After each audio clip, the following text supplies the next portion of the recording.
Assalamualaikum warahmatullahi wabarakatuh. Waalaikumsalam warahmatullahi wabarakatuh. Alhamdulillah alladzi yuhyi wa yumiit wa huwa hayyun la yamut biyadihi al-khair wa huwa ala kulli shay'in qadir.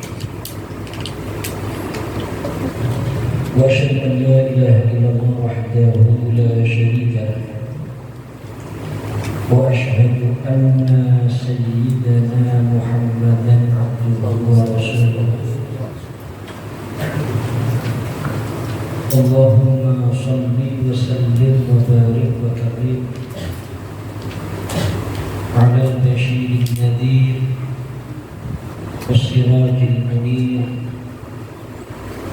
حبيبنا وشفيعنا قرة أعيننا نور قلوبنا محمد وعلى آله وأصحابه والتابعين ومن تبعهم بإحسان من يومنا هذا إلى يوم البعث والمصير. أما بعد رب اشرح لي صدري ويسر لي أمري واحلل عقدة من لساني يفقهوا قولي. Yang saya hormati, saya muliakan Al-Habib Muhammad bin Hasan bin Hashim Al-Habsyi. Yang saya hormati, saya muliakan para alim ulama, para kiai, para asatidz, tokoh masyarakat, sahibul hajah sekeluarga, para sesepuh dan hadirin yang dirahmati Allah Subhanahu wa taala. Alhamdulillah, pertama-tama kita panjatkan rasa syukur kehadirat Allah Subhanahu wa taala. Saat ini kita berkumpul untuk beramal soleh, untuk berbuat baik, untuk beribadah. Kita membaca surat Yasin, kita membaca berbagai macam zikir, kita berdoa kepada Allah Subhanahu wa taala. Maka insya Allah hadirnya kita di acara ini nomor satu menjadi tambahan sangu kita untuk menghadap Allah. Kedua, mudah-mudahan kita tidak berdiri dari tempat duduk kita masing-masing kecuali dosa-dosa kita telah diampuni oleh Allah Subhanahu wa taala. Shalawat serta salam kita haturkan, kita hadiahkan kepada manusia yang dengan satu kali sholawat saja kepada beliau Allah Subhanahu wa ta'ala menulis bagi kita 10 kebaikan, menghapus dari kita 10 kejelekan, mengangkat derajat kita 10 derajat. Beliau junjungan kita, teladan kita, Nabi besar Muhammad sallallahu alaihi wasallam. Hadirin yang saya hormati, saya muliakan, saya tidak panjang lebar, insya Allah 10 menit. Terus dikai khotimah menit kali 10 menit insya Allah. Kalau nanti nali dengan ini berbaca lancar, lui. Intinya saya ingin menyampaikan satu poin saja yang kita bawa pulang dengan harapan menjadi bekal dalam sisa hidup kita di atas dunia. Karena masa temannya betul perlu mau ikut. Kita sekarang ini berkumpul untuk mendoakan akhir hidup yang tercatat dalam kertas yang misalnya itu dulu seperti kita. Ya sampai kali belajar hidup di atas dunia, tapi waktunya mereka di atas dunia sudah berakhir. Mereka sekarang sudah pindah alam namanya Kurang jenengan misalnya, sekarang kita di alam dunia, pada saatnya satu persatu di antara kita akan pindah ke alam berikutnya, alam barzakh. Acara ini termasuk salah satu cara kita membahagiakan akhir kubur. Karena yang saya niki memang sangat dianjurkan untuk tidak putus hubungan dengan akhir kubur. Apalagi kalau yang kita doakan itu orang tua. Niku termasuk birrul walidain, bakti kepada orang tua sepeninggal orang tua. Oleh karena itu, ketika orang tua masih hidup, jangan disia-siakan.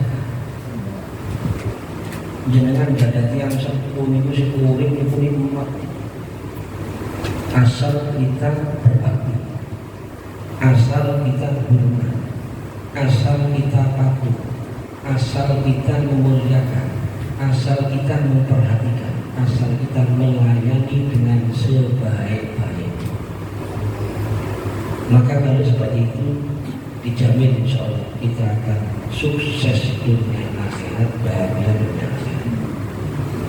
Tapi sakalian itu orang tidak ada yang sepuh kami boten adab, aturan, boten protokol,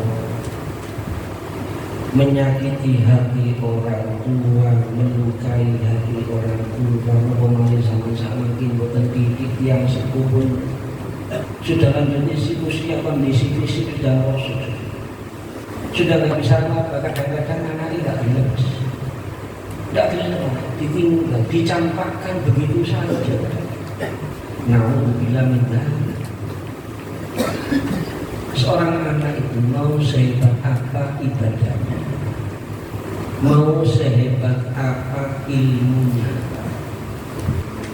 ketika dia sudah menyakiti hatinya orang tua, tidak dapat ridhonya orang tua, jauh dari surga. Dan setunggal hadis dan menyanyi Nabi Muhammad, innal 'aqa li walidayhi la yanzurullahu ilaihi yawmal qiyamah wa annahu lam yarihal jannah wa inna rihal jannah la yujadu min masirati 500 'am fi riwayat. Sesungguhnya anak yang durhaka kepada orang tua, benjing tengah akhirat, Allah enggak mau mandang kepadanya. Artinya jauh dari rahmatnya. Dan dia tidak bisa mencium baunya surga. Padahal bau surga itu dari jarak perjalanan 500 tahun, waktu ini 1000 tahun, aromanya surga itu sudah bisa kita nikmati. Tapi anak yang durhaka sama orang tuanya mencium baunya saja nggak diizinkan oleh Allah. Apalagi mau masuk ke dalam surga dan menikmati surga, artinya jauh dari surga.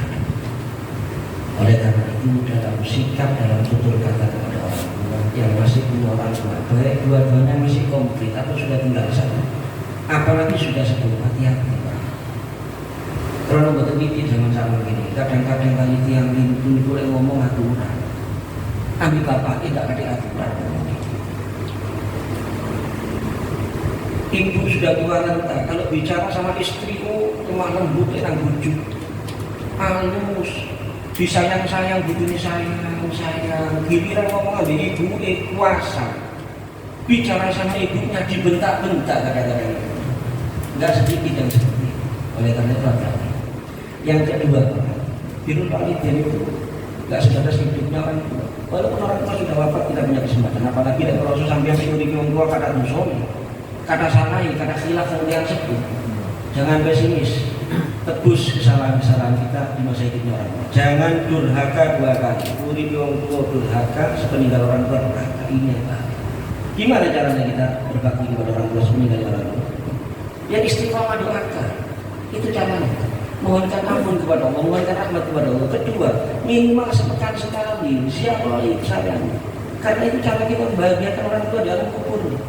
Yang ketiga, para hadirin, orang yang beriman itu walaupun sudah dari kubur, tahu yang dilakukan oleh anaknya, cucunya, dan keturunannya.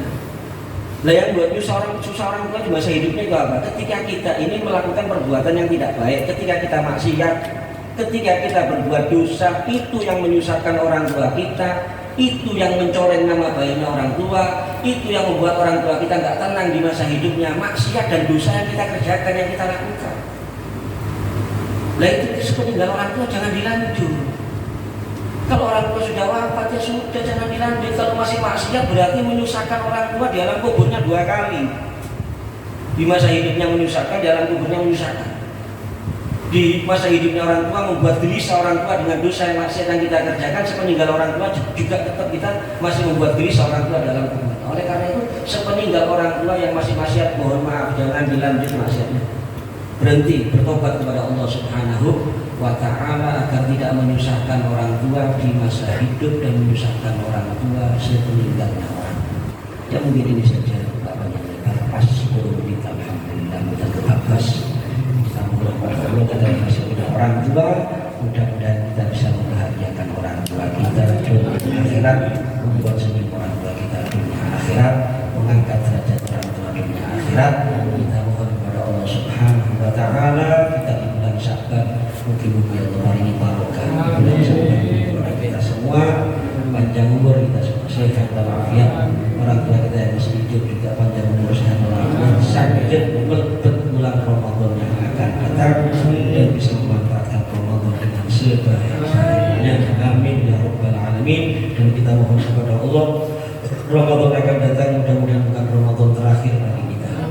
Mudah-mudahan kita bisa dipertemukan dengan Ramadan berikutnya fi khairin wa ridfin wa afiyah. Kapan saja datang ajal menjemput kita, mungkin beliau dengan sedanten husnul khatimah. Kalimat terakhir yang kita ucapkan kalimat la ilaha illallah. Amin ya rabbal alamin. Amin ya rabbal alamin. Sekaligus mewakili sahibul hajat keluarga Almarhumah Ustaz Muhammad Ali menyampaikan terima kasih banyak atas kehadiran dengan sedanten. Tidak ada balasan apa-apa lagi, hidangan dan perkataan sahabat ini ditambahi doa jazakumullah khairan katsiran wa ahsanal jazaa fid dunya wal akhirah.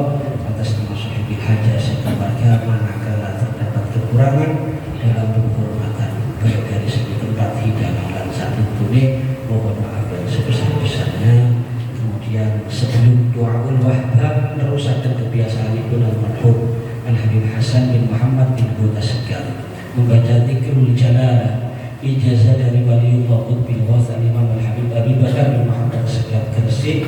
Dianjurkan kita baca tiap hari pagi dan sore hari. Manfaatnya insya Allah memperkuat iman kita serta melindungi kita dari tipu daya dan setan. Saya baca, mohon diikuti. La ilaha illallah.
Wa